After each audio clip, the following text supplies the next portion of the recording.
Hello.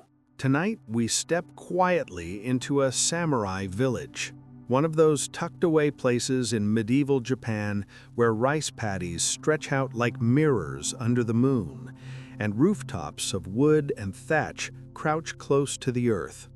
The night air is damp, carrying the smell of wet soil and smoke from hearth fires that have only just begun to fade. You walk the narrow dirt paths, lit not by lamps or candles, too costly for most villagers, but by the soft silver of the moon that glistens off the fields. In the distance, you hear the croak of frogs, the rustle of reeds, and a dog barking at nothing in particular. It's a world both serene and brutally demanding. And a quick reality check: if you were actually here, you probably wouldn't survive the week. Between famine, disease, and the occasional bandit raid, life in a samurai village isn't exactly spa-level relaxing. But that's the fun of this journey. You get to see it all without risking lice, malnutrition, or a nasty sword wound. So, before you get comfortable, take a moment to like the video and subscribe, but only if you genuinely enjoy what I do here. And since I'm always curious about the world beyond these rice fields, drop a comment with your location and the time where you are right now. It's strangely comforting to know this sleepy story ties together people from Tokyo to Toronto, from midnight in Mumbai to early morning in Madrid. Now, dim the lights, maybe turn on a fan for that soft background hum, and let's ease into tonight's journey together. The night melts slowly into the first hints of dawn. In this village, time is not measured by clocks, but by the crow of roosters and the subtle change of color in the eastern sky. You feel the hush of transition, that liminal moment when the moon hasn't fully left and the sun hasn't quite arrived. The rice fields, spread wide and flat, drink the pale light. Water shimmers between rows of tiny green shoots. Farmers will soon step barefoot into the mud, but for now it's just you, the silence, and the faint trace of smoke curling from a distant farmhouse roof. You pass by the wooden gates that mark the entrance to the settlement. They're simple, two uprights and a crossbeam, but they signal protection, even pride. A few charms dangle from the posts, small offerings to the kami, the spirits believed to inhabit everything from rivers to rocks to trees. They sway in the early breeze, faintly clinking against each other, as though greeting you in this hidden world. Moving deeper, you notice the organization of the place. Houses clustered together, their thatched roofs steep to shed the heavy rains of summer. Walls are made of timber, sometimes coated with clay to keep out drafts. Each home faces inward toward narrow lanes rather than outward toward the paddies, a design that speaks of community and mutual dependence. In the distance, on slightly higher ground, rises the modest residence of the village's samurai retainer, a warrior assigned by a local lord to watch over these people and their rice harvests. His home isn't ostentatious, but compared to the low huts around it, it carries a gravity that reminds you who really keeps order here. The sound of water trickling reaches your ears. Following it, you find a narrow irrigation channel, dug carefully to draw life into the fields. It's not just an engineering trick, it's survival. Villagers spend countless hours maintaining these channels, for one broken bank could mean a year's hunger. The labor is shared, and disputes over who gets how much water can escalate fast. Historians still argue whether these irrigation rights were enforced more by local custom or by stern samurai intervention, but either way, rice was the lifeblood of the village. Without it, no taxes, no trade, no future. A cart creaks past you, pulled by a pair of oxen. Its wheels are solid wood, bound with iron. The driver, stooped, weary, wearing a patched cotton robe, urges them along with little more than a grunt. The cart carries bundles of dried straw, useful for roofing, mats, or even sandals. Straw is one of those humble materials you wouldn't think twice about today, but here it's as essential as plastic is to us. Need a rope? Twist some straw. Need a mattress? Stuff it with straw. Want a raincoat? Weave one from straw. That's the level of resourcefulness that defines this village. And while we're here, one quirky little fact. Some farmers actually carried small scarecrows called kakashi into the paddies, not just to frighten birds, but also to act as protective charms. They weren't always shaped like humans. Sometimes they were just poles dressed with smelly fish heads, because apparently nothing says stay away like rotting seafood. Sleep tight knowing that's what kept the rice safe. The sky brightens further, painting the village in shades of blue and gray. A rooster crows, and dogs bark in response, as though announcing the shift from one world to the next.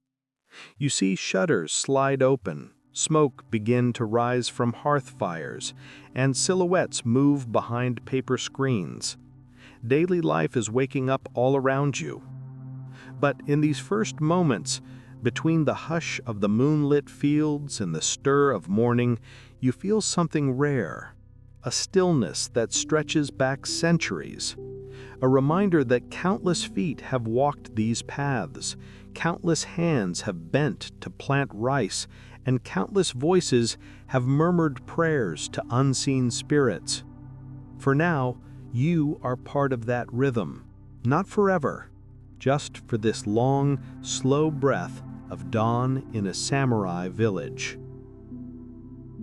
The shutters creak open wider now, and morning spills into the narrow alleys of the village. You step closer to the heart of it, where daily rituals unfold in quiet, practiced rhythms. The first task of the day is cleansing. At a wooden basin set beside a house, a mother pours cool water over her hands and face, shivering as droplets trail down her cheeks. She hands the ladle to her daughter, who mimics the motion, splashing clumsily, while her brother waits impatiently. Cleanliness here isn't just about hygiene, it's spiritual. Water is considered purifying, washing away not only dirt, but also bad luck, misfortune, or lingering spirits from the night. Across the lane, you see another family kneeling before a small household altar, a kamidana, perched high on a shelf. A stick of incense curls smoke into the beams, and rice grains, salt, and sake have been left as offerings to the kami. You catch a whispered prayer for good weather, for health, for enough rice to see the family through another year. It's a simple devotion, but in a village like this, faith isn't separate from life. It is life. Every stone, every tree, every gust of wind carries a spirit, and to ignore them would be foolish, even dangerous. Breakfast, when it arrives, is humble but filling. You smell it before you see it, the steam of plain white rice, a bit sticky but fragrant, rising from wooden bowls. Alongside are pickled vegetables, perhaps radish or plum, their tartness meant to sharpen sleepy senses. For the lucky, a sliver of dried fish or a ladle of miso soup rounds out the meal. A child stuffs a sour umeboshi plum into his rice ball and winces at the sharpness, while his sister laughs at his expression.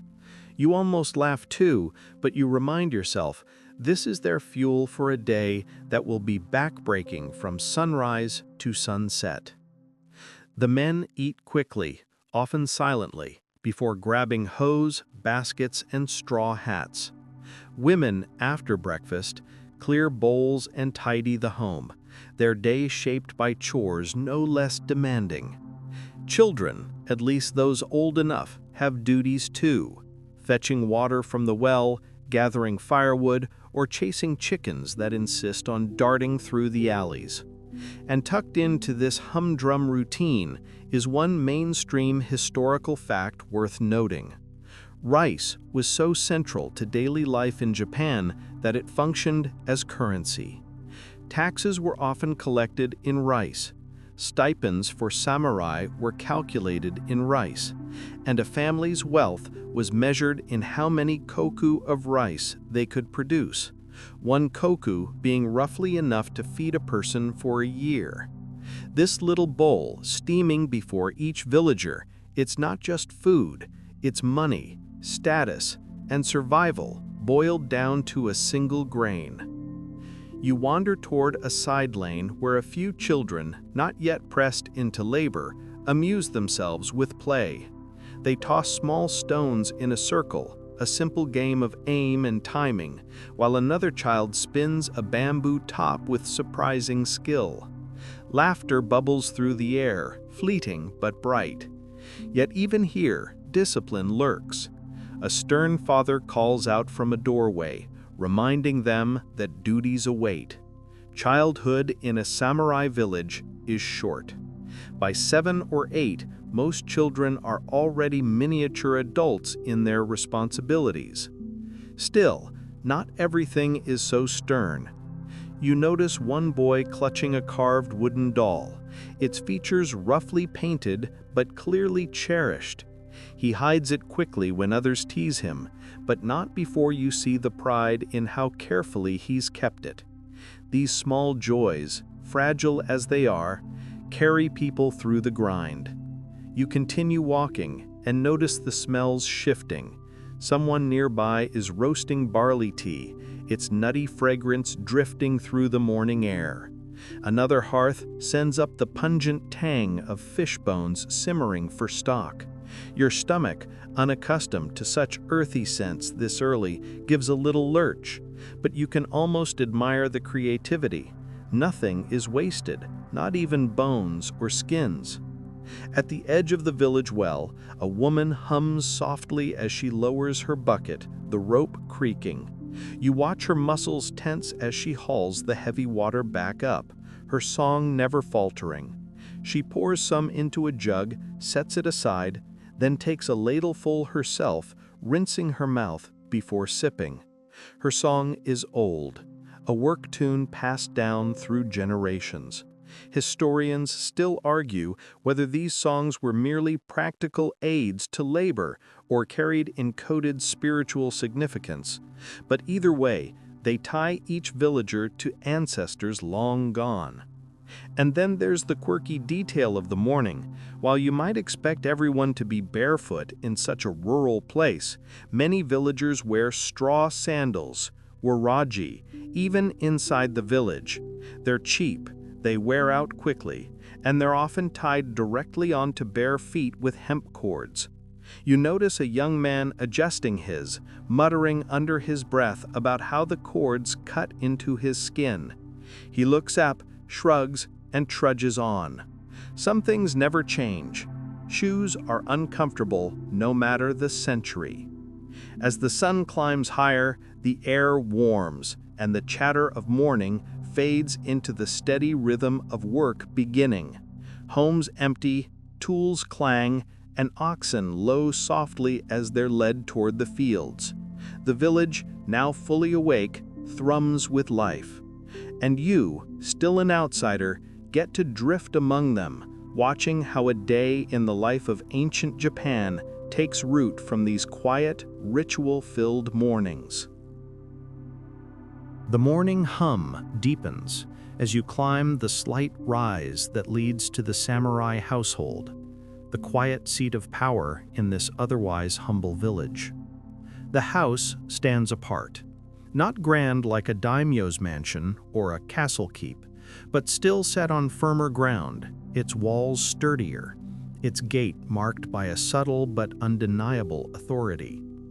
Where the peasants live in thatched huts that sag with the weight of rain and time, this warrior's home has clay-plastered walls, wooden beams polished smooth, and a roof of carefully layered tiles that glint faintly in the sunlight. Inside, the world feels different. You step over the threshold, slipping off your sandals, and your feet meet the soft give of tatami mats. The air smells faintly of straw, cedar, and something sharper, oil used to polish armor. The silence is heavier here, measured, as if every movement has a purpose. In one corner, a young samurai polishes his katana, cloth sliding rhythmically along the gleaming steel. The blade catches the light like water, its edge sharp enough to shear hair from skin with the gentlest touch. He pauses, checks the surface for specks or fingerprints, then resumes, hands steady, expression almost meditative. This isn't just maintenance, it's ritual. To neglect one's weapon would be to neglect one's duty, a disgrace no warrior could afford. And here's a mainstream historical fact tucked into this morning routine. Samurai swords were so revered that they were often given names, treated as living extensions of their owners. Some families passed them down like heirlooms, their histories longer than those of the men who wielded them. Nearby, a woman kneels by the hearth. She isn't just preparing food, she's managing the entire flow of the household. Dressed in a plain kimono, she moves with quiet precision, setting rice to steam and arranging pickled vegetables on wooden trays. A samurai's wife carried weight that wasn't always visible, responsible for keeping servants in order, maintaining harmony, and even safeguarding the home if her husband was away. You sense in her calm demeanor a steeliness equal to that of the men polishing their swords. At the veranda, two boys kneel before a writing desk, brushes poised in ink. They copy characters onto paper, brows furrowed, lips silently repeating the strokes. Calligraphy isn't just about literacy, it's about discipline, aesthetics, and self-control. Their father passes by, glances at their work, and with barely a word, one boy straightens his back, suddenly aware of how sloppy his strokes had been.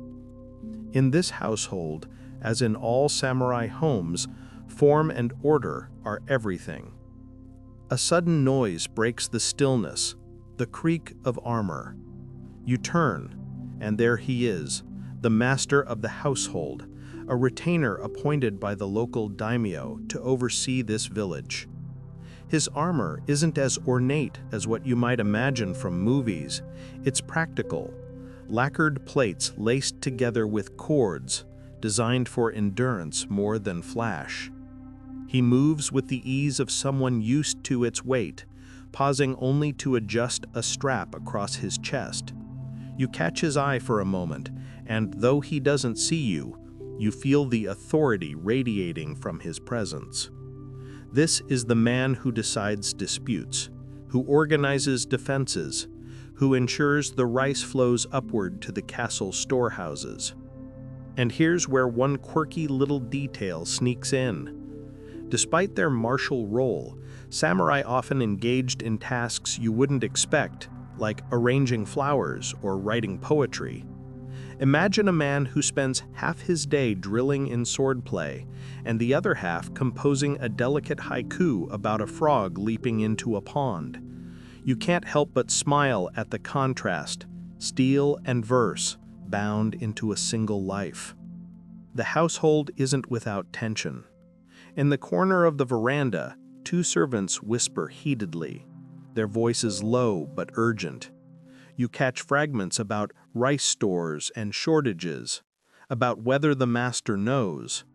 They fall silent when a passing retainer clears his throat, bowing so low their foreheads nearly touch the tatami.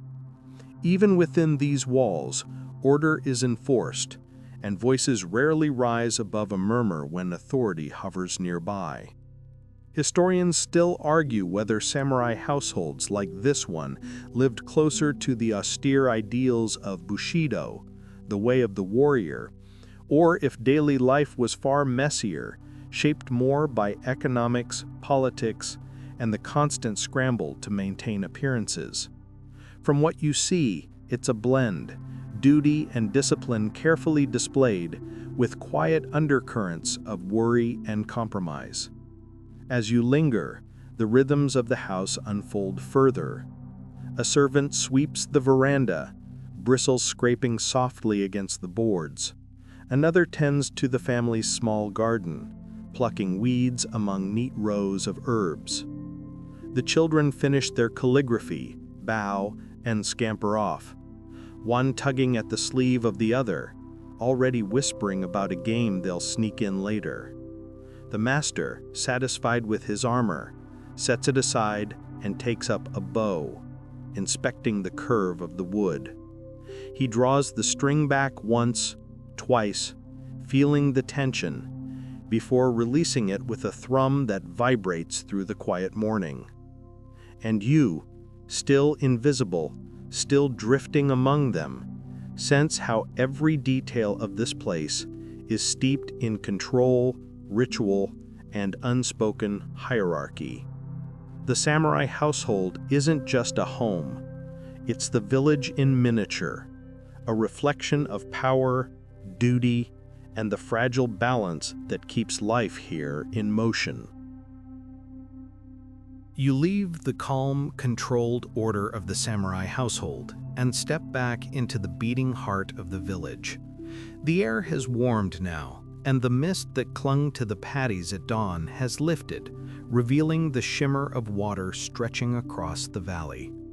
Farmers are already knee-deep in mud, their straw hats bobbing like little boats against the green shoots of rice.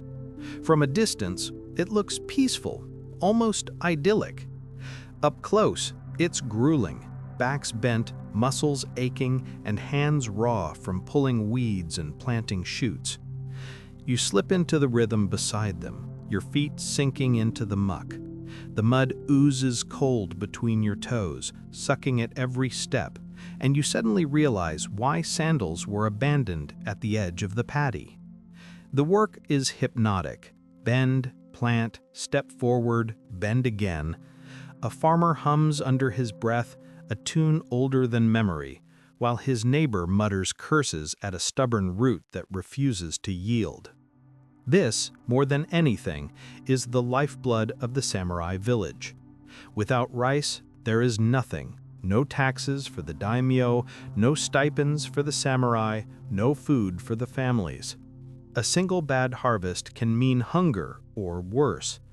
That's why farmers rise with the sun and toil until dusk, day after day, season after season. Here's a mainstream historical fact.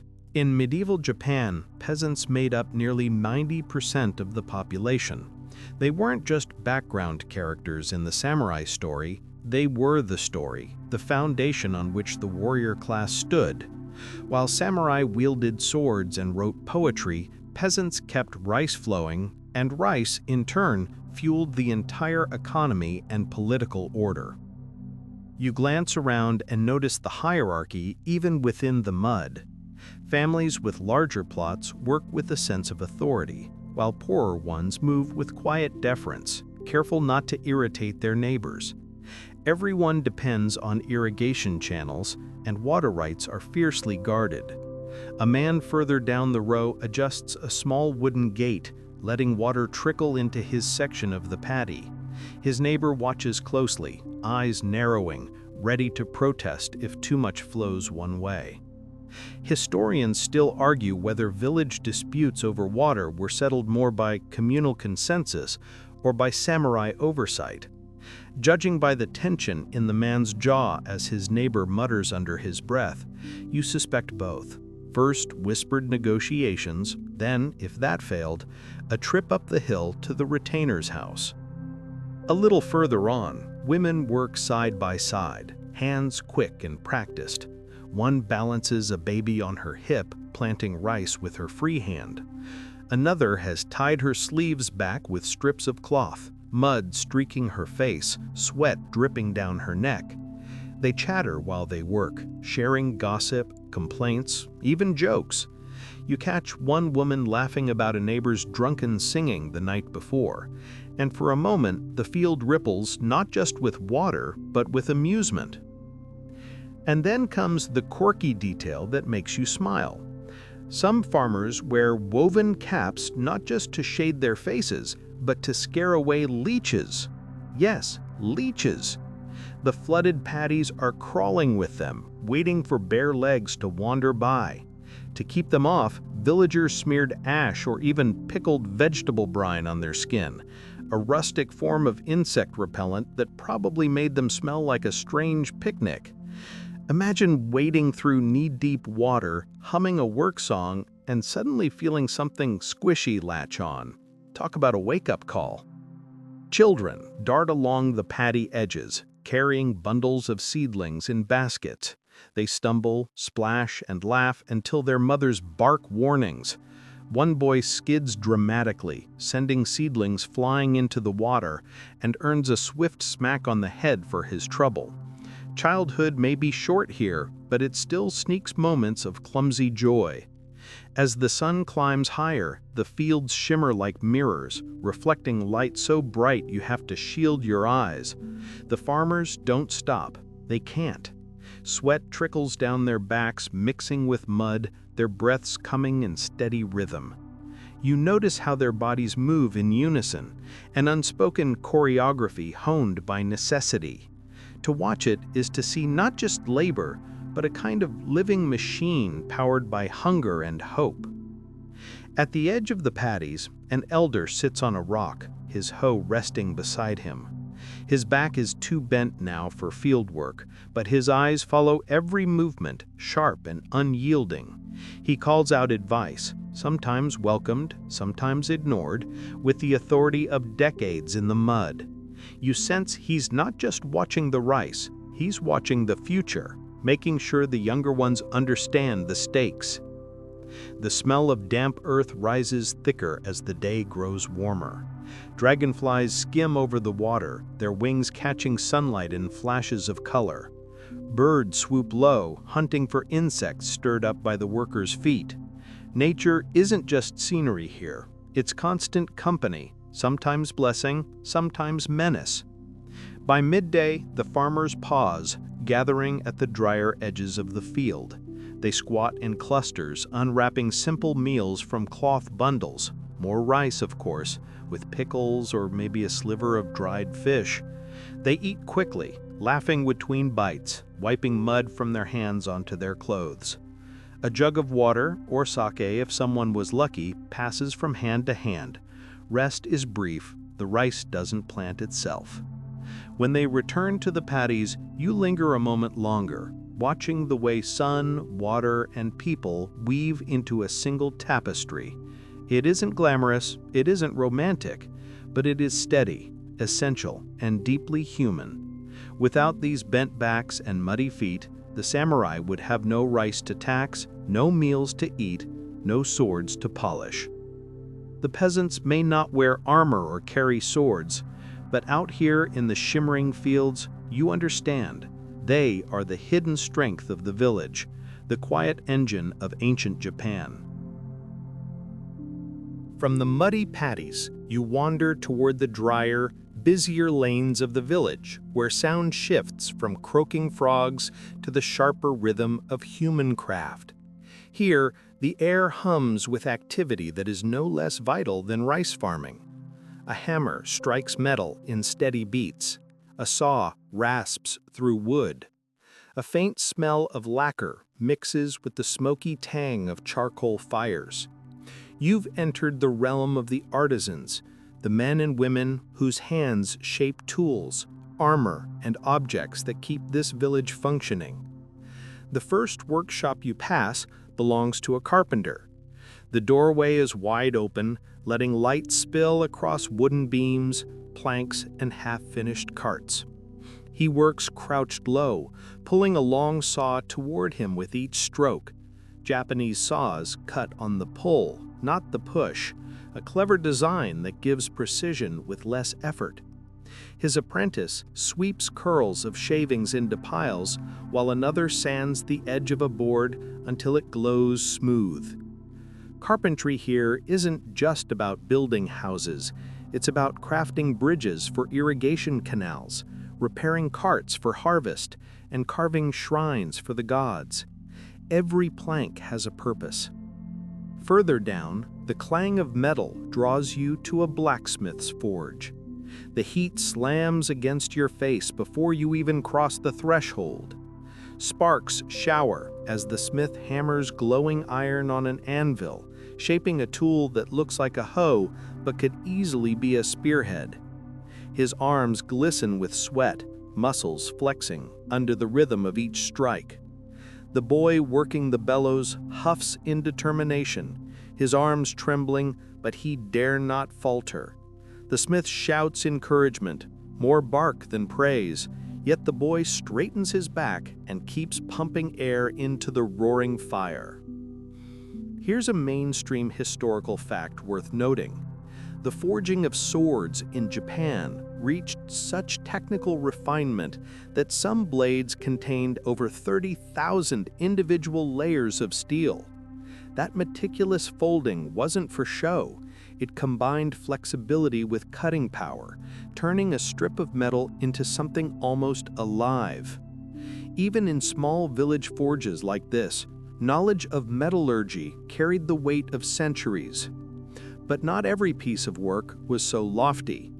One quirky tidbit comes from the lacquerers, who made everything from bowls to armor plates gleam with that deep, glossy finish.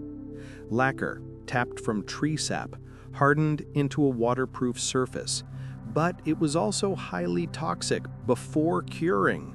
So yes, the glossy black bowl you might sip soup from could literally make the artisan ill during production. Some wore cloth masks soaked in water. Others just endured watery eyes and coughing fits. If you've ever sneezed from sawdust, imagine trying to sneeze politely while coating armor in poisonous tree goo. You keep walking, and the variety of crafts amazes you. Potters squat at their wheels, hands caked with clay as vessels spin into shape. Jars for pickles, pots for cooking, even ceremonial cups for offerings at shrines. The rhythmic whoosh of the wheel is calming until you notice one pot collapsing sideways, the apprentice groaning as his master smacks the back of his head with a firm "again." Perfection doesn't come easy here. Historians still argue whether these village artisans worked mostly for local needs or if they regularly produced goods for trade beyond their borders. The truth is likely both. A pot might serve a household's rice storage for decades, while a well-crafted blade could travel far from its birthplace, carried by samurai into battles no villager would ever see. Near the end of the lane, you find a weaver's house. The steady thunk of the loom fills the air, threads stretching tight as shuttles dart back and forth. Patterns emerge slowly, plain, sturdy cloth for work kimonos, or sometimes a finer weave destined for someone of higher rank. A girl helps by spinning thread onto spools, her hands moving with quiet skill. The finished fabric piles neatly at the woman's side, ready to be dyed. Indigo, the most common, leaves fingertips stained a deep blue that even vigorous washing won't erase. In a way, her hands are marked with her craft. And then, almost hidden between the larger workshops, you stumble on something smaller, but no less fascinating. A craftsman making toys. He carves spinning tops, paints wooden dolls, and tenders tiny drums with paper skins. His customers aren't wealthy, but every child who passes his stall eyes him with longing. He smiles as he paints a doll's face, giving it rosy cheeks and a lopsided grin. It's a reminder that even in a place where survival depends on mud, sweat, and steel, joy finds its way through carved wood and bright paint.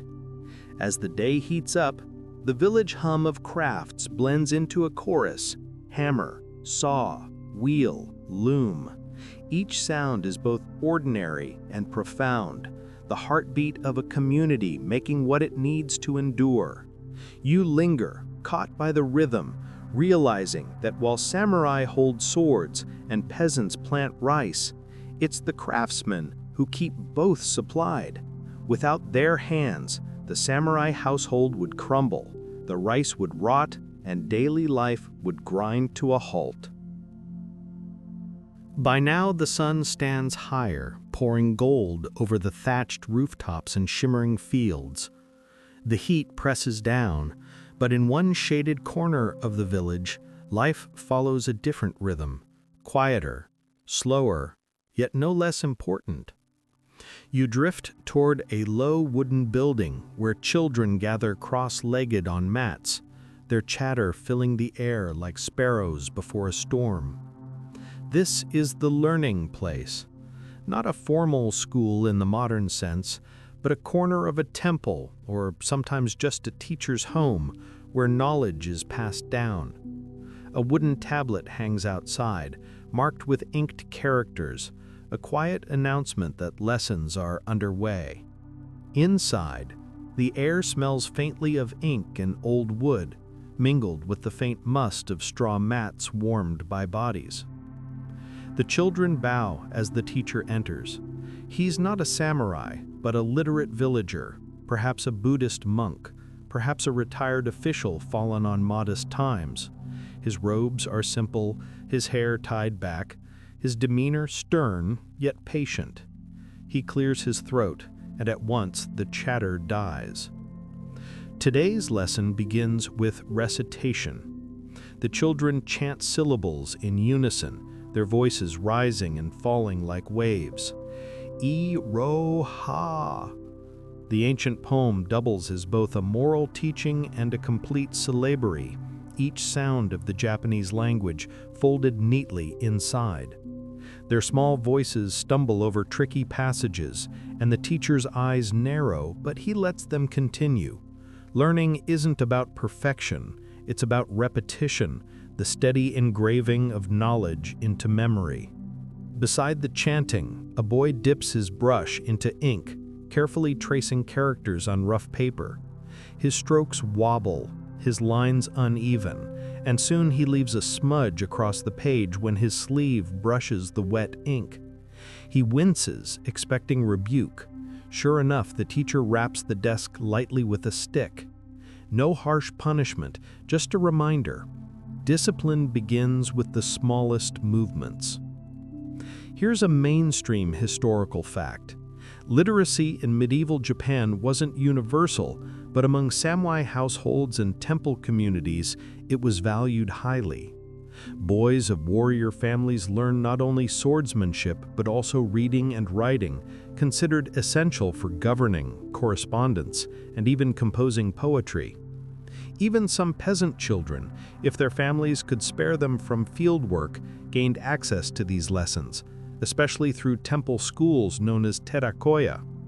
You notice a girl quietly copying characters alongside the boys. Though not always encouraged, daughters of samurai and wealthier peasants did receive education, often focused on calligraphy, etiquette, and managing household accounts. She leans forward with determination, her brush steady, her eyes intent. She doesn't giggle or fidget, though the boy beside her wriggles constantly. You wonder if one day she'll run a household with the same sharp focus. But not all learning is solemn. At a break, children spill outside into the yard, chasing each other with sticks, pretending they're swords. Their laughter echoes against the walls, bright and unrestrained. One boy falls dramatically, clutching his stomach, declaring himself slain. His friends argue loudly over who gets to be the victorious samurai, until the teacher emerges, arms crossed, and the battle dissolves into sheepish bows. And here's the quirky little tidbit you wouldn't expect. Some lessons weren't written in ink at all, but scratched into the dirt with sticks. Paper was precious, ink costly, so children practiced characters in the dust, wiping them away with the sweep of the hand. Imagine learning your letters only to have a stray chicken stroll by and erase your progress. Education, meet poultry interference. The teacher calls them back inside, and now the subject shifts. He speaks slowly, deliberately about moral conduct, filial piety, respect for elders, loyalty to one's lord. These aren't abstract ideals here, they're survival codes. A child who forgets his place in the order of things risks more than embarrassment, he risks dishonor for his family. The children bow solemnly, their play forgotten, the weight of words pressing on their small shoulders. Historians still argue whether this emphasis on morality came more from Buddhist influence or Confucian ideals imported from China. In truth, both currents mingled here. Buddhist teachings on impermanence, Confucian stress on hierarchy, Shinto reverence for nature. The result is a web of values that wraps around each child like an invisible net. As lessons wind down, the teacher dismisses the children with a nod. They bow low, gather their brushes and paper, and scatter once more into the village. Some run to fetch water for their families, others hurry to the paddies, and a few lucky ones slip back to games until the next chore calls. Learning ends, but the discipline of it lingers in the curve of their backs and the hush in their voices when they speak to elders. And you, lingering in the yard, feel the odd blend of play and pressure, innocence and expectation. These children aren't just growing up, they're being shaped, folded like the steel of a sword into the tools their families and lords will need. Some will farm, some will marry, some will fight, but all of them will carry the ink-stained lessons of this morning into lives that stretch far beyond this dusty little schoolyard. The sun has tilted westward now, shadows stretching longer across the packed earth lanes of the village. The air hums with a softer rhythm than the morning bustle, and as you wander closer to the homes, you notice that much of the village's quiet strength hums from behind the sliding doors and narrow courtyards where women carry on their work. Here, the world runs not by sword, but by spindle, mortar, and memory. You hear the rhythmic thump of pestles grinding rice, the sizzle of oil warming over an open hearth, and the murmur of voices trading gossip in tones both light and knowing. The men may bear swords, but inside these wooden walls, women wield the subtler tools of daily survival. Step into one home. The room smells of miso and green onion, and a young mother crouches by the fire pit, her sleeves tied back, stoking coals with a practiced flick of the wrist. She ladles broth into a pot, tasting it carefully before adding another pinch of dried seaweed. Her toddler clings to her hip, tugging at her sash, demanding attention, and somehow she balances both, seasoning soup and soothing cries, without missing a beat. Beside her, an older woman spins fibers into thread, the spindle whirring between her fingers. Her back bends with years of repetition, but her hands are sure, coaxing rough fibers into smooth lines, destined for weaving. Across the room, another woman works the loom, her shuttle darting back and forth like a sparrow. The fabric grows slowly, line by line, destined for clothing or bedding. In a world where cloth is wealth, her skill is quiet treasure. Here's a mainstream historical fact. Women in samurai-era villages were responsible not only for running households, but also for producing textiles. Spinning and weaving were crucial contributions to the family economy, and wives of samurai were often expected to clothe entire households.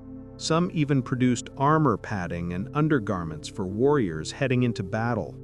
Without their labor, the image of the armored samurai would quite literally unravel. But it isn't all thread and fire. Household management itself is a form of command. A wife tallies rice stores, measures miso paste in clay jars, and quietly decides which expenses the family can bear this season. Her husband may speak in the Lord's council, but she decides whether the children eat millet or rice, whether cloth is sold at market, and whether the house can host relatives. Power here is subtle, but undeniable, like the steady pull of the loom's shuttle, setting the whole fabric in order. Now and then, women gather in groups, carrying baskets of vegetables or bundles of firewood. They chat while they work, trading bits of news, a neighbor's child recovering from illness, the rumor that taxes might rise, a whispered story about someone's cousin seeing foxfire on the hillside. This is their web, a network as strong as any warrior's alliance, stitched through shared labor and shared laughter. And here's your quirky tidbit. Sometimes women brewed their own homemade sake, not only for family use, but as part of local festivals or offerings at shrines. A strong batch could win admiration, and a weak one might invite teasing. Imagine being judged not by swordsmanship, but by how well your rice wine fizzes. It's an entirely different battlefield. A little girl tugs at your sleeve, pointing toward a group of women teaching children to pound rice into mochi. Tiny hands grip mallets, and each swing lands with a comical thud. The children laugh when flour dusts their cheeks white, but the older women guide them with patient hands, weaving lessons of tradition into games. Child-rearing here is communal, and discipline is softened by warmth. Historians still argue whether women of samurai households truly held authority or lived mainly in the shadow of their husbands. Diaries and letters hint at influence, managing estates, arranging marriages, even negotiating in times of crisis. In peasant families, the line is blurrier still. Women's work kept families alive, though formal records rarely mention their names. Power, in other words, might be invisible on paper, but unmistakable in practice. As the afternoon drifts on, you notice how seamless it all is. Weaving, cooking, caring for children, tallying stores. Each task folds into the next, like threads tightening into cloth. It's not dramatic, not loud, but without it, the village wouldn't just stumble, it would collapse. The men may march with banners, but the women weave the banners themselves, feed the men who carry them, and raise the children who will take their place one day. And so you step back into the lane, ears still filled with the sound of shuttle and pestle, eyes lingering on the soft glow of fabric stretched taut on a loom. You realize that the heart of the samurai village doesn't beat in the barracks or the fields, but in these humble rooms where women work, steady and unseen, pulling the threads of life into patterns that will last for generations. The afternoon deepens, and the narrow lanes of the village open into a wider space that hums with energy. Here lies the heart of exchange, the marketplace, a patch of beaten earth lined with wooden stalls, makeshift tables, and cloth-draped awnings. The air is a riot of scents. Grilled fish sizzling over coals, sharp tangs of pickled vegetables, the faint sweetness of sake warming in clay flasks, and always the background musk of horses tethered nearby. You step into the bustle, and at once the noise surrounds you. Vendors call out, their voices pitched above the crowd, hawking salted mackerel, bundles of green onions, and woven straw sandals. Coins clink softly as they pass from hand to hand, though not everyone here pays in coin. Rice, measured carefully in wooden scoops, often serves as currency. One bowl traded for a length of cloth, another for a jug of miso paste. Children dart between the stalls, their laughter blending with the chatter of adults bargaining. A fisherman squats beside his baskets, his hands still smelling of river water. He proudly lifts a carp, its scales flashing silver in the sunlight, while a housewife inspects its gills with the eye of someone who refuses to be cheated. They haggle in low voices before rice changes hands, the fish wrapped in straw and carried away for tonight's meal. At the next stall, you pause where a brewer ladles sake into cups for sampling. Men laugh loudly, cheeks flushed red, while the brewer keeps a careful watch to make sure no one enjoys too much of his generosity. The sake smells warm, sharp, with a sweetness that lingers at the back of your throat. The brewer winks at you, then pours another measure into a jar for a customer who pays not in coin, but a bolt of dyed fabric. And speaking of fabric, one corner of the market shimmers with color. Brightly patterned cottons hang from lines, catching the breeze like banners. A weaver's daughter folds and refolds the cloth, demonstrating its strength, while her mother assures passers-by that these dyes won't bleed in the wash. A samurai's wife pauses here, fingering the fabric thoughtfully. She may not speak loudly, but the tilt of her chin makes clear that she's the one deciding if her household will invest in these new clothes. Here's a mainstream historical fact. Marketplaces like this were crucial hubs in Japanese villages, especially by the Edo period, when regulated markets flourished under feudal oversight. Lords often set strict rules about who could sell, what could be traded, and even the days on which markets could operate. These gatherings weren't just about food, they reinforced the whole structure of rural life. Yet beyond goods, what truly circulates here is information. Gossip flows as freely as sake. Farmers whisper about new tax assessments. Wives exchange recipes and rumors about childbirth herbs. Merchants spread tales of bandits on the roads or travelers from far-off towns. A single scrap of news can change the mood of the entire marketplace, and more than once, a lord's steward has walked among the crowd, ears open, gathering whispers like coins in his purse. And here's your quirky tidbit. Sometimes performers wandered into these markets. Blind lute players, storytellers, even monkey handlers with their animals dressed in tiny outfits. For a handful of rice, a villager could watch a monkey bow politely or leap through hoops. Picture it. Serious samurai passing by, trying not to smile while a tiny monkey salutes them in perfect imitation. Bartering continues, loud and lively. A farmer offers dried persimmons in exchange for a new pair of sandals. A brewer accepts rice for sake. A traveling merchant shows off a Chinese coin with a square hole in the middle. Rare and exotic in this little village, though hardly practical for daily exchange, the crowd leans in anyway, enchanted by the idea of faraway lands. Historians still argue whether rural markets like this were more tightly controlled by local lords or whether villagers themselves shaped their rhythms through custom and habit. Records show regulations, but the lived reality often slipped between the rules. After all, no steward could monitor every handful of rice slipped into a sleeve, every whispered deal struck behind a stall. As you move deeper into the crowd, you notice how the market draws everyone together. Samurai wives mingle with peasants, children trail behind merchants, monks hover near the food stalls, and for a few hours, the rigid lines of class soften. Here, need and exchange make equals of all, if only for the length of a bargain. The sun dips lower, casting long shadows across the marketplace.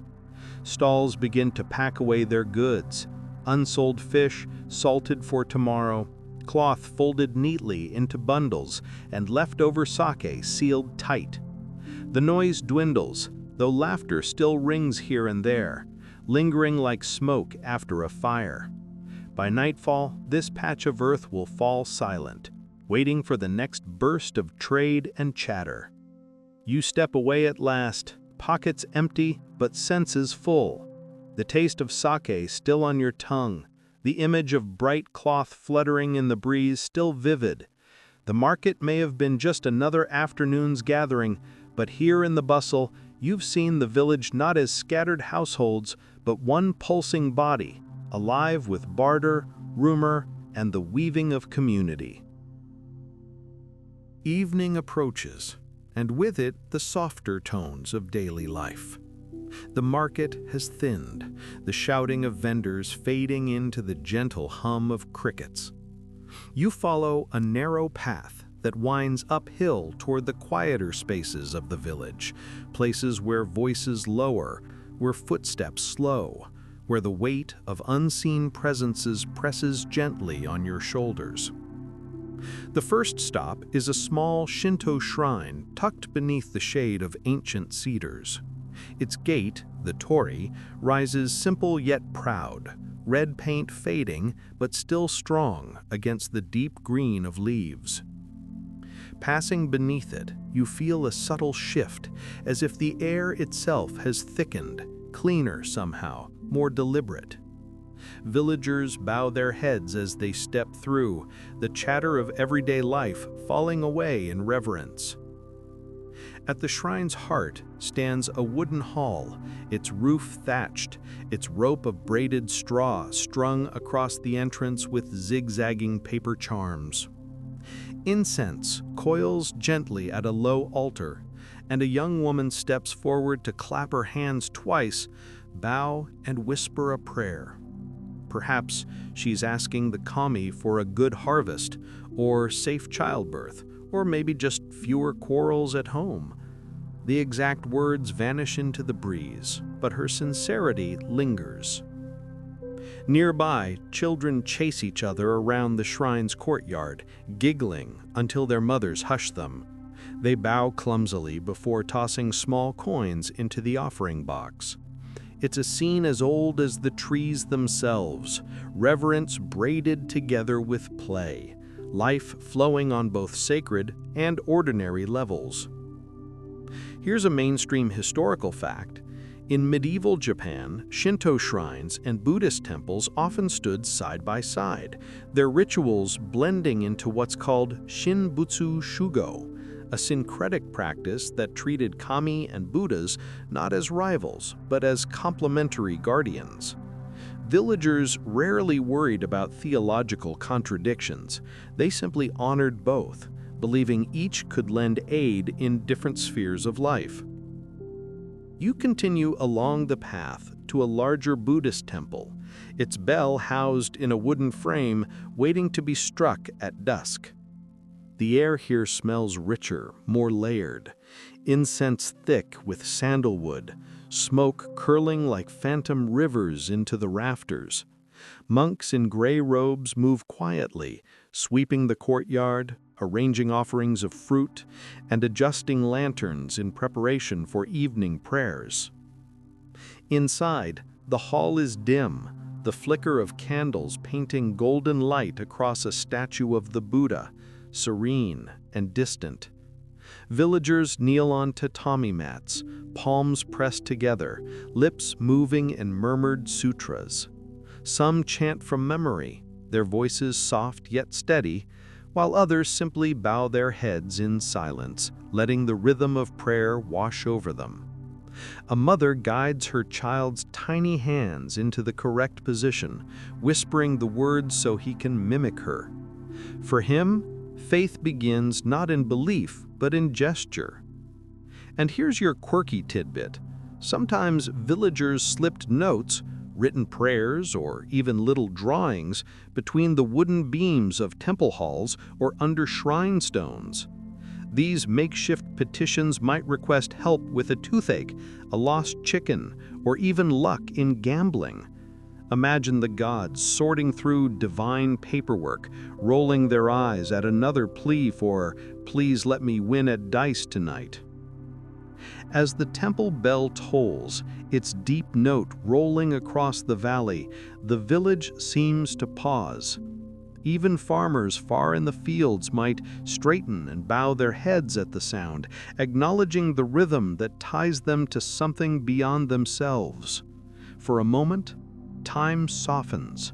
The weight of harvests, taxes, quarrels, all of it thins beneath the resonance of bronze. Historians still argue whether faith for these villagers was driven by genuine devotion or by social obligation. Was the bow at the shrine door a true gesture of reverence or simply custom? Perhaps it hardly matters.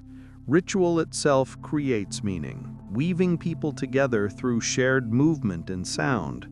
Whether heartfelt or habitual, the act itself anchors the community.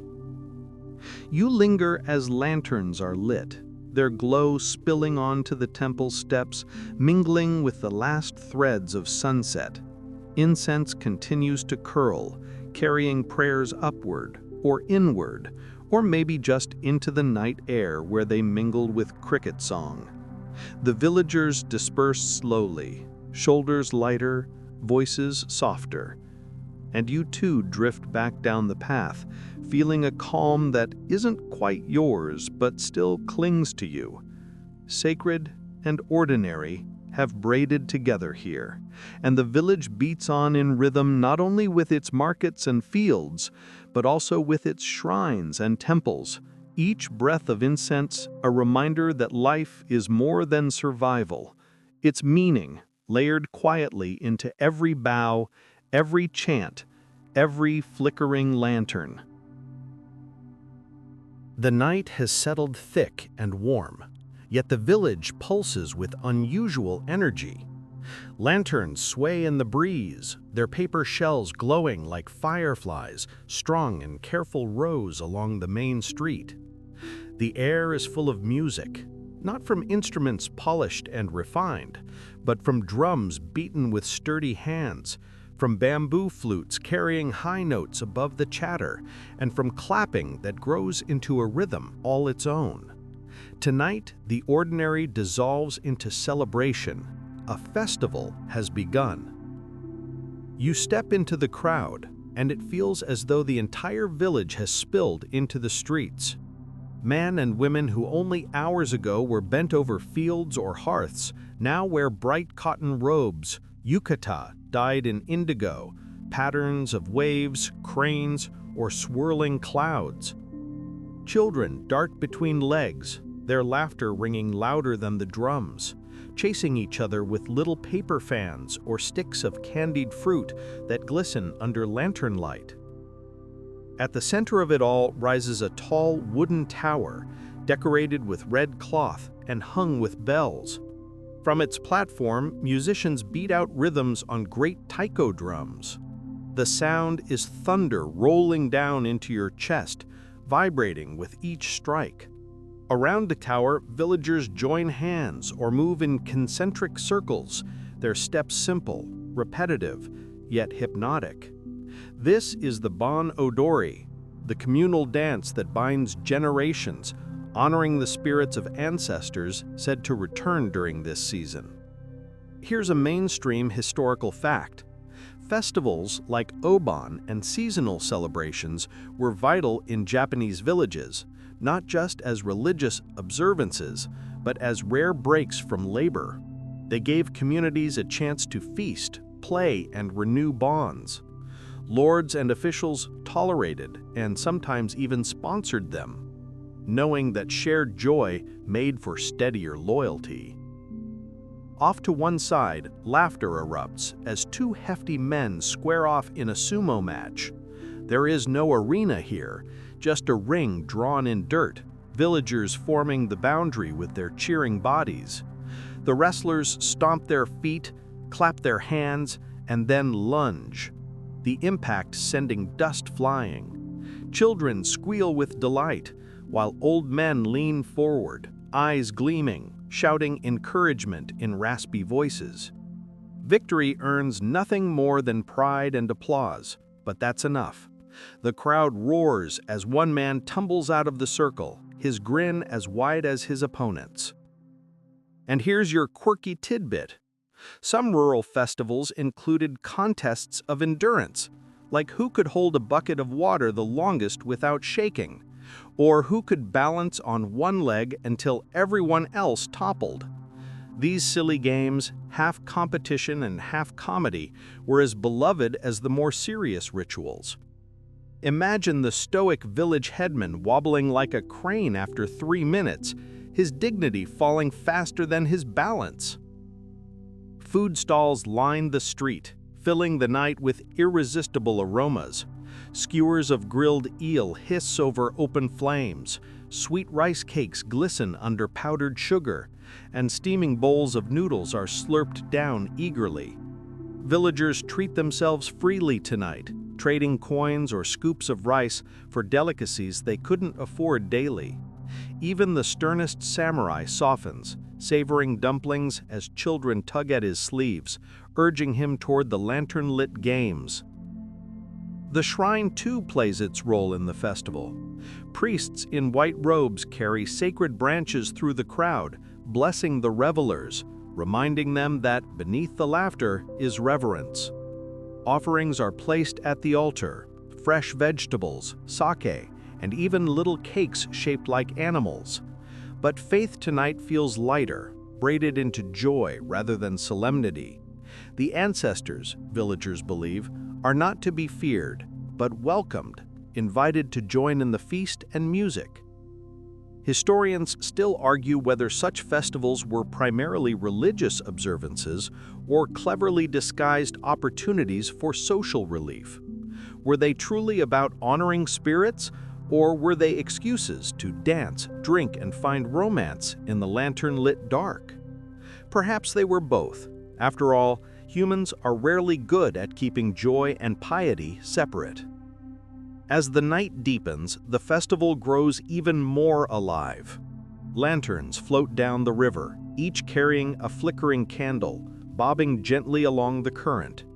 Villagers watch in silence, some whispering names of departed loved ones, others simply mesmerized by the soft trail of light stretching into the dark, its beauty and farewell in the same breath. Then the drums rise again, the crowd claps in rhythm, and laughter surges back like a wave. For tonight, worries of tax, harvest, and hierarchy are set aside. The festival is a reminder that life, even under the weight of duty, has space for joy, wild, fleeting, unforgettable joy. As you drift through the crowd, the warmth of sake in your chest and the drum beats still thudding in your ears, you realize this is the village at its most human. Imperfect, noisy, playful, yet bound together by shared movement beneath the lantern glow. Tomorrow they'll return to their fields, their weaving, their chores, but tonight they dance with ancestors and with each other until the stars themselves seem to sway above.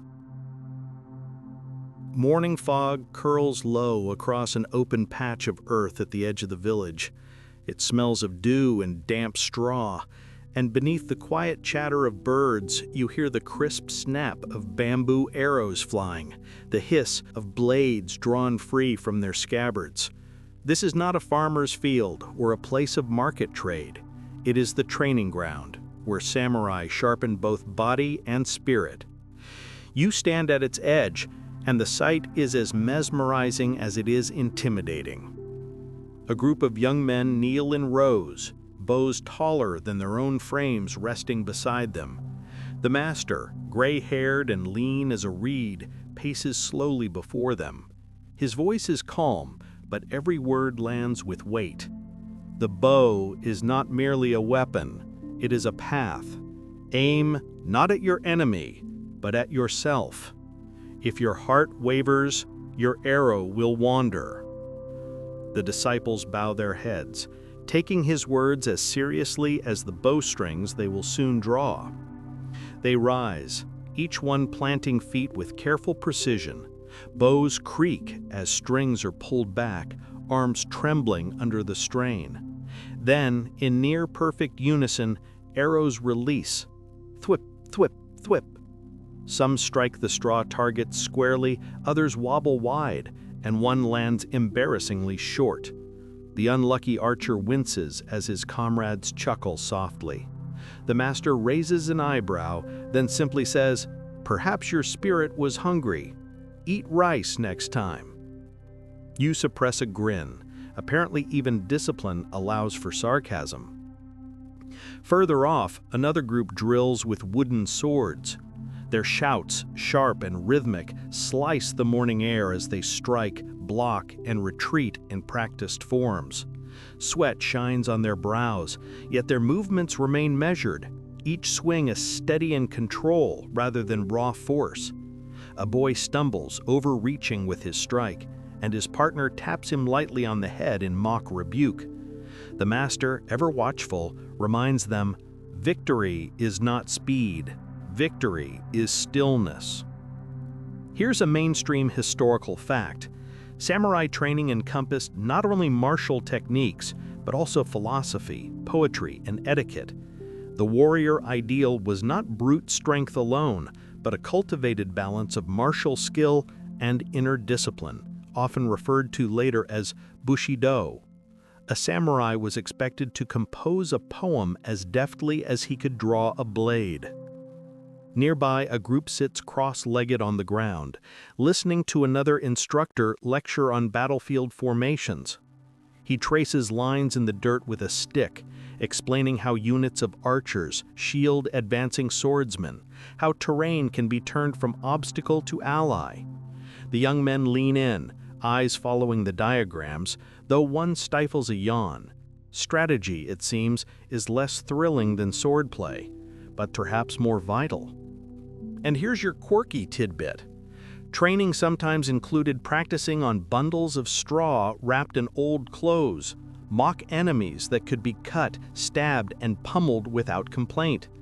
Some instructors even painted crude faces on them. Imagine rows of grinning straw men, bravely enduring slash after slash, their stitched smiles never fading. The ultimate sparring partners. The philosophy here runs deeper than the drills. Between exercises, a monk in simple robes joins the practice ground. He speaks not of combat, but of impermanence, of how the warrior's life is as fragile as a falling cherry blossom. The young men bow, some more sincerely than others, but all absorb the lesson. To wield a sword, they are told, is to accept one's death in advance.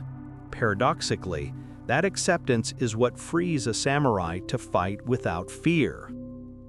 Historians still argue whether the formalized way of the warrior we think of today was truly practiced in these earlier centuries, or whether it was idealized later, polished into legend by storytellers and philosophers. The truth likely lies somewhere in between. Discipline was real, but myth has painted it in brighter colors. Training continues with mounted archery. A horse snorts, stamping the earth as a rider steadies himself, bow in hand. With a shout, he kicks into motion, galloping past wooden targets. Arrows fly one after another, thudding into straw with shocking precision as the horse thunders forward. The crowd of trainees cheers, perhaps a little too enthusiastically given his master's glare. But then even warriors enjoy spectacle. You notice too the quieter details, how each warrior bows before lifting his weapon, how the master corrects posture as carefully as he critiques strikes, how moments of stillness are woven into every exercise. This isn't simply about winning battles, it's about crafting a state of mind that can withstand chaos. By the time the sun climbs high, the men are drenched in sweat, their hands blistered, their voices hoarse from shouts. Yet when dismissed, they bow deeply, voices unified as they thank their masters. Only then do they allow themselves to stretch, groan, and joke with one another, teasing about poor aim or clumsy footwork. Even in this place of discipline, camaraderie thrives. And you, Standing at the edge, feel the paradox of it all. Training here is brutal, yes, but also elegant, structured, even beautiful. Each strike is a lesson, each arrow a meditation, each stumble a chance to polish both skill and spirit. It's not a battlefield, not yet, but in every breath and movement, these young warriors are rehearsing for futures that may demand both death and poetry in the same day. The marketplace hum fades as you step into the village's communal hall, a long, timbered structure that smells faintly of cedar and smoke. Sunlight filters through narrow slats, striping the packed earth floor with shifting bands of gold. Here, beneath the watchful eyes of elders and officials, justice is weighed, not in abstract words, but in rice, labor, and honor. You notice the simple arrangement, a raised mat where the local headman sits cross-legged, flanked by two assistants who lean over scrolls, brushes poised. A crowd has gathered, villagers whispering as they press against the walls. The hall feels half court, half stage. You are about to witness the village's system of law and order unfold. The first dispute is humble. Two farmers kneel before the headman, their brows glistening with sweat. One accuses the other of diverting water from the irrigation canal, leaving his paddies dry. His voice cracks with both frustration and fear, for without water, his harvest would wither. The accused bows deeply, insisting it was not theft, but necessity. His family too would starve if the rice did not grow. The headman listens without interruption, his face unreadable. At last, he lifts a hand and silence spreads like ripples in a pond. Rice is life, he says gravely, but so is harmony. After conferring briefly with his assistants, he delivers judgment. The canal will be monitored. The accused must provide a portion of his harvest to the other family as restitution, and both must work together to repair the channel before planting begins. Neither man looks pleased, but both bow in acceptance. Balance, not victory, is the goal. Here's a historical fact. Village justice in medieval Japan was rooted less in written law than in custom, precedent, and communal necessity. Officials, often the headman or a samurai steward, sought resolutions that preserved order and ensured survival, especially in agricultural communities. Punishments were less about retribution and more about restoring balance, whether through rice, labor, or public apology. The second case is more delicate. A young man kneels stiffly, accused of insulting his neighbor's honor during a drunken quarrel. The neighbor's father, red-faced and trembling, demands satisfaction. The hall murmurs. Honor is no small matter. Without it, a family's reputation could sour like spoiled miso. The headman asks the young man to speak. He bows until his forehead touches the floor and admits fault, voice shaking. He offers rice as apology and, more importantly, promises to abstain from sake until autumn harvest. The father glares, but the headman nods. Better a humble son than a headless one. The crowd chuckles softly, tension dissolving. No duel, no blood, just an agreement that saves face for both sides. And here's your quirky tidbit. Some villages used physical symbols to mark justice. A wooden tablet might be hung outside an offender's home, declaring their fault for all to see until amends were made. Imagine walking past your neighbor's door and spotting a sign reading, "Water thief," or "Owes rice to so-and-so." Public embarrassment could sting worse than any fine. The final case carries heavier weight.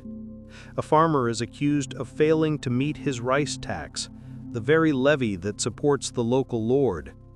Officials check the records, carefully brushed numbers tallying harvest and dues. The farmer protests that bad weather ruined his crop. The hall hushes, Failure to pay taxes borders on treason.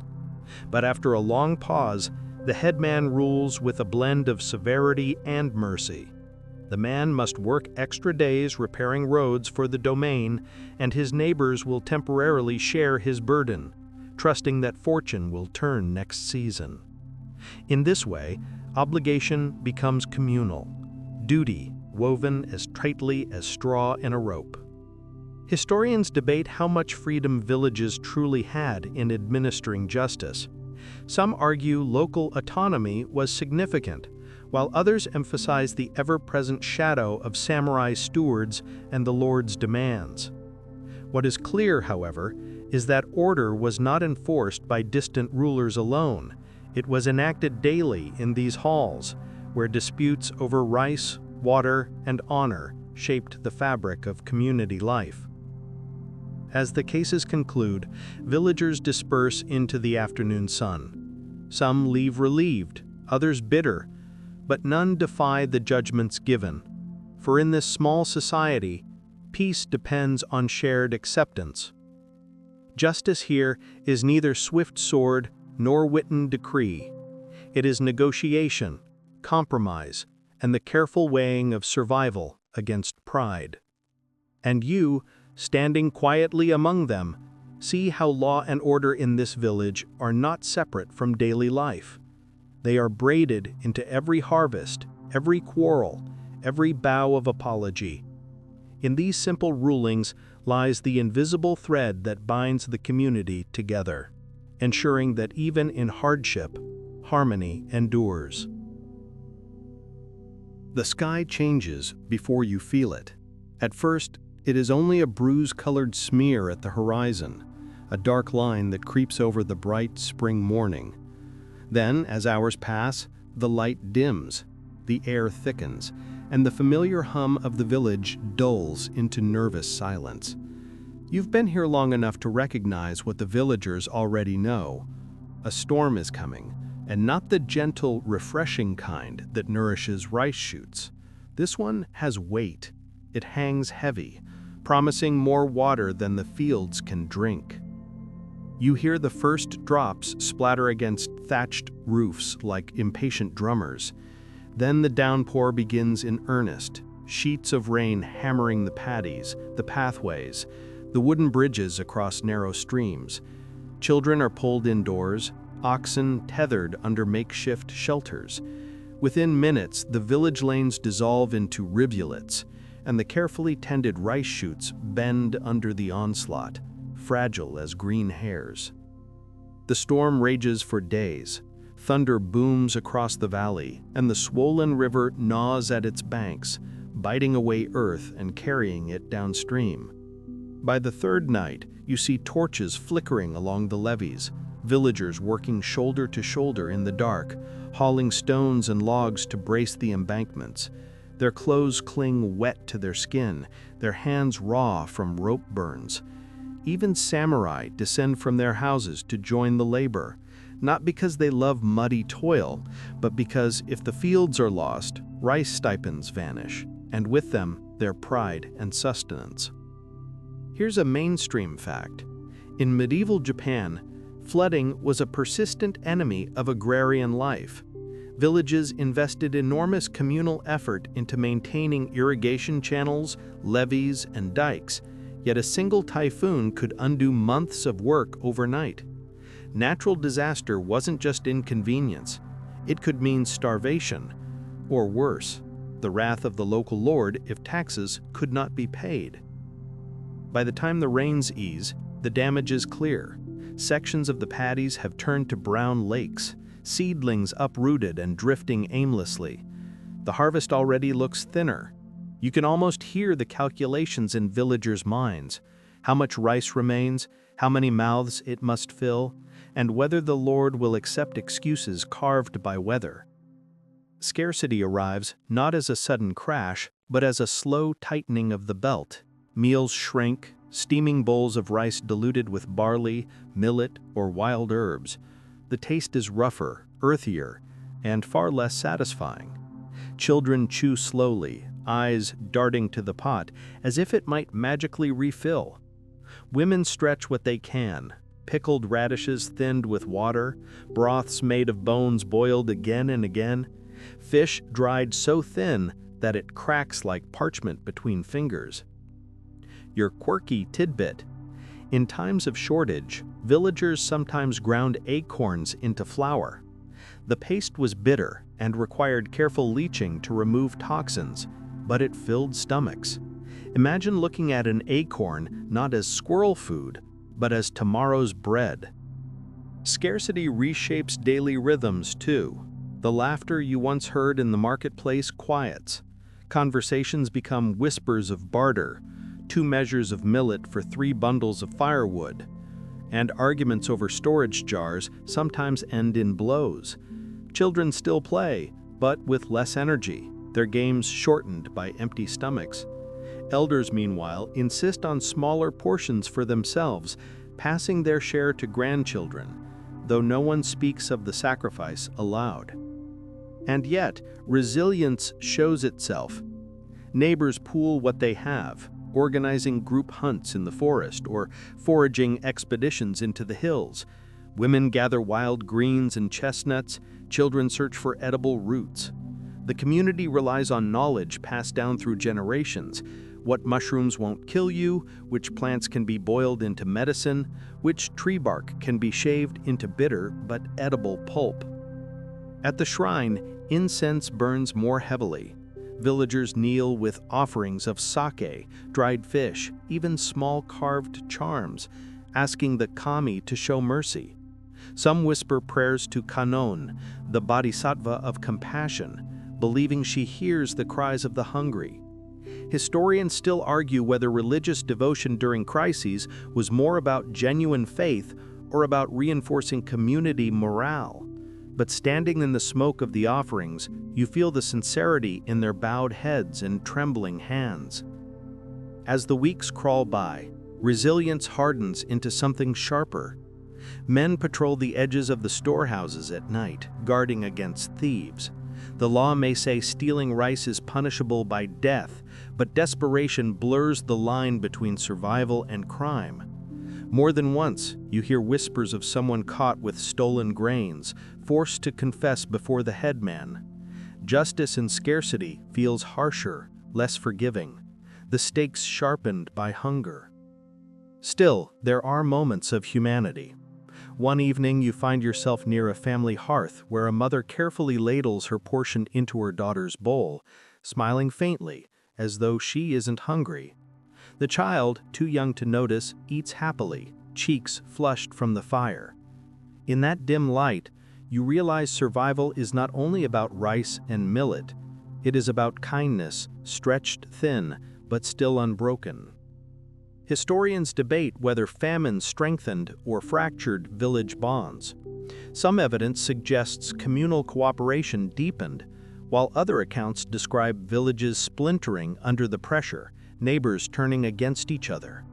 Perhaps both are true, depending on who had rice hidden in their jars. By midsummer, the rains return in gentler form, and the paddies breathe again. But the memory of scarcity lingers. The villagers carry it in their wary glances at the sky, their cautious handling of grain, their instinct to save rather than spend. Scarcity has carved itself into their habits like grooves in worn wood. As you walk the muddy paths, you feel the weight of it too, the fragile balance between abundance and hunger, between a full bowl and an empty stomach. And you know the villagers will carry these lessons forward. Resilience, caution, and the unshakable truth that survival here is never guaranteed. By the time the sky begins fading into indigo, the village exhales.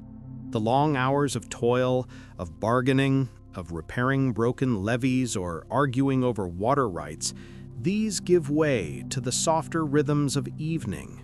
Smoke threads into the darkening air from dozens of hearths, each one a quiet beacon that says, "Here is warmth, here is food, here is the fragile sanctuary of home."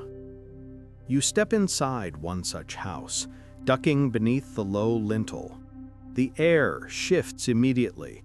Cooler night breezes are shut out, replaced by the mingled aromas of miso soup, steaming rice, and charred fish. The crackle of the hearth seems louder than it should, its flame dancing in a clay-lined pit at the center of the room. Around it, a family gathers, their day's labor etched into the lines of their faces, but softened now by the relief of rest. Dinner begins not in haste, but in small ritual. Bowls are set with deliberate care, chopsticks aligned neatly, the family bowing heads in a murmured itarikamasu, a phrase that carries both gratitude for the meal and acknowledgement of the unseen hands that made it possible, the farmers, the fishermen, the gods. It's a small act, but meaningful, grounding the evening in respect. The food itself reflects the season. A modest spread, bowls of rice stretched with barley, slices of radish pickled in brine, a grilled river fish caught earlier in the day, miso soup carrying the fragrance of seaweed. The family eats with quiet contentment. Children giggle when broth drips down their chins, while the father offers tidbits of advice between mouthfuls, his tone somewhere between stern and teasing. Hunger sharpens the senses, but so does gratitude, and in scarcity, each bite tastes richer. Here's a mainstream fact. The evening meal in medieval Japan was often the heart of family life, less about indulgence and more about reaffirming bonds. Rice, soup, and pickles formed the basic ichiju sansai model, one soup, three sides, though in poorer villages you were lucky to find even half that variety. After the bowls are cleared, tasks linger. The eldest daughter kneels by the loom, fingers pulling weft through warp with a steady rhythm, the fabric growing inch by inch beneath her hands. A younger son helps his mother twist ropes of straw into sandals, his small fingers clumsy but eager to please. By lamplight, shadows stretch long on the plastered walls, as if the ancestors themselves were watching over these nightly labors. The quirky tidbit? Sometimes villagers chewed mulberry bark or rice straw into pulp, then spat it into vats to be beaten into paper for writing charms or prayers. Imagine explaining that one to a modern child. Yes, dear, this prayer sheet was once chewed like bubble gum. Stories rise as naturally as the smoke curling upward. Grandparents recount old tales of fox spirits, of mountains that walk when angered, of warriors so loyal they would follow their lord even into death. Children lean forward, eyes wide, every flicker of the fire making shadows of heroes and monsters across the walls. You can almost feel the line between history and folklore blur. After all, in villages like this, both serve the same purpose: teaching, entertaining, binding the community together. And somewhere in the background, you hear soft prayers murmured before a household altar, perhaps for ancestors, perhaps for a safe harvest.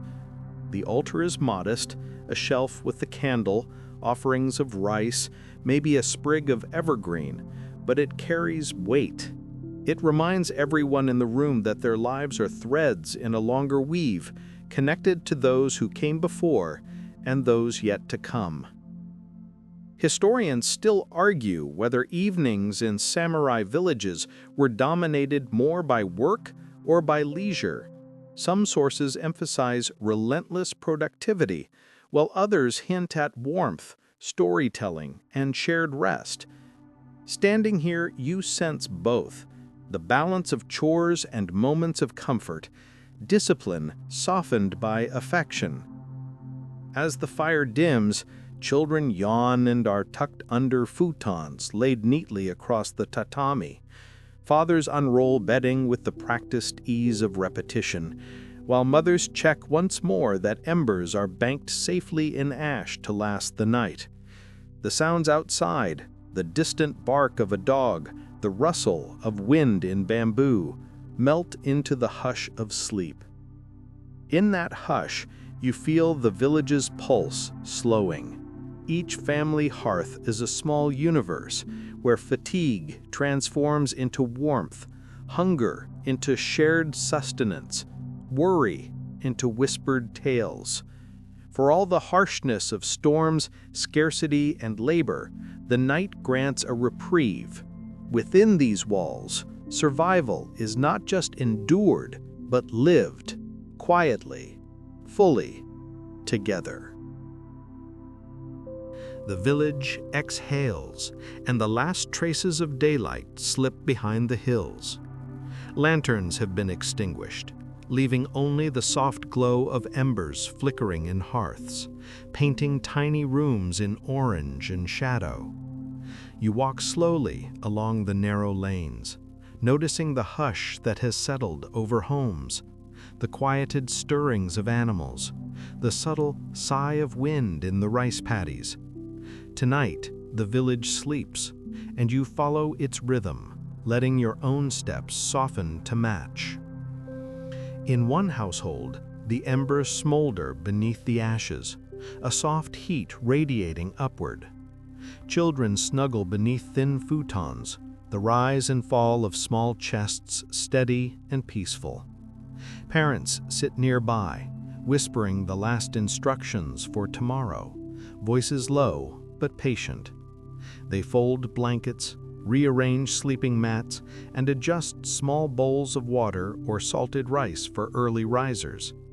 Each gesture is deliberate, a caretaking rhythm learned over countless seasons. You pause beside a samurai's home, where the glint of steel catches the faint light. Armor has been removed, swords laid aside, and the warrior bows briefly before his household altar, hands folded in silent prayer. You notice the way even discipline softens at day's end, the stoic figure retreating into the warmth of family, hearth, and fleeting rest. The philosophy of Bushido lingers in posture and gesture, yet the human need for peace prevails over the martial ideal. Here's a historical fact. Nightfall in samurai villages marked a definitive pause between labor and rest. Farmers, weavers, and warriors alike followed consistent routines, from the final tending of hearths to inspection of tools, reinforcing both order and communal cohesion. Sleep was not merely repose, it was preparation, a sacred interval for survival and vigilance alike. Across the village, you see the delicate balance of daily life reflected in each household. Mothers whisper lullabies in soft tones, some recounting stories of foxes or ancestors, others improvising gentle nonsense rhymes to coax children into sleep. Fathers sit quietly, listening to the night settle, eyes reflecting the firelight, hands lingering over the shoulder of a tired child. Even the family cat curls into the corner, ears twitching, tail wrapping around paws as if aware of the shared hush. And here's a quirky detail. Some villagers tucked small charms of iron or carved wood beneath their pillows, believing they would ward off misfortune or restless spirits.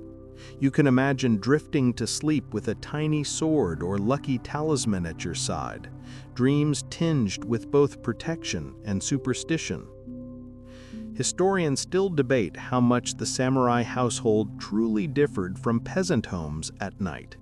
Some suggest discipline and ritual dominated.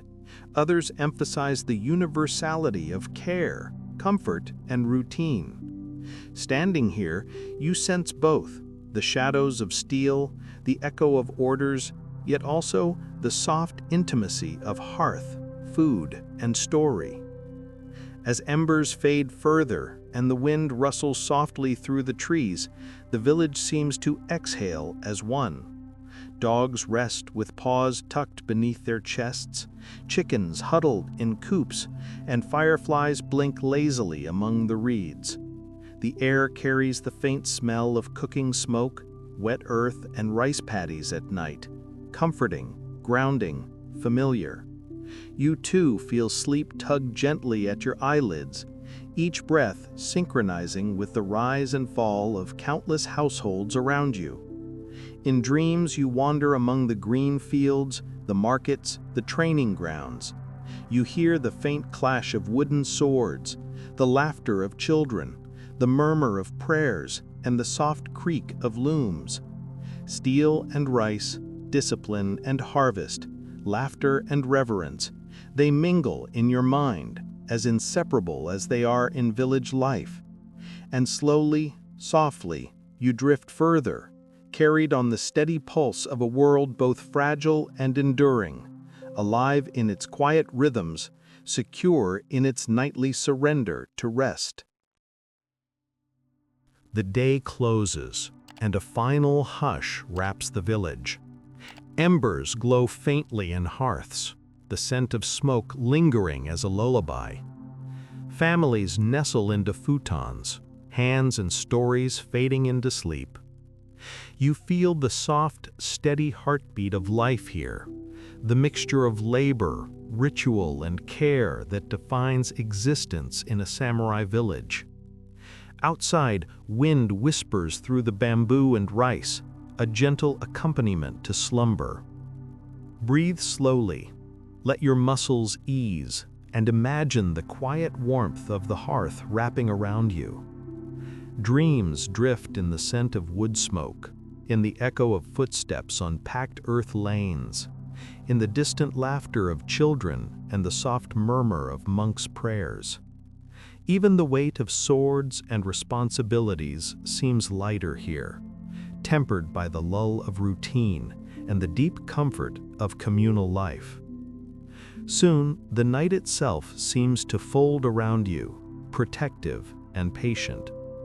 The village, the stories, the embers, they all drift together into rest, teaching the simple truth: life persists, quietly and resiliently, through every storm, every harvest, every day, and every night.